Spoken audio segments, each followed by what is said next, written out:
Isang storya tungkol sa galit at pag-let go dito. May isang ahas na minsang dumaan sa ibabaw ng lagari at aksidenteng nasugatan ng sarili. Dahil sa galit, binalikan ng ahas at kinagat ang lagari. Ngunit lalo lamang nitong sinugatan at nasaktan ang sarili.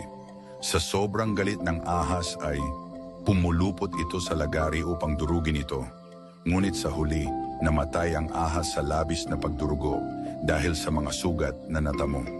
Kung sanay di na lang pinansin ng ahas ang sugat na dinulot ng lagari ay buhay.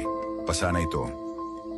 The moral of the story, kapag tayo ay mabilis na nagre-react nang may matinding galit at hinuhusgahan ang mga taong nakasakit sa atin, sa huli, tayo lang din ang mas nasasaktan. Sa buhay, may mga pagkakataon na mas mabuting balewalain ang ilang sitwasyon at ang mga pang-iinsulto ng iba dahil ang mga magiging resulta ay maaaring hindi na mababawi at lubhang mapanganib.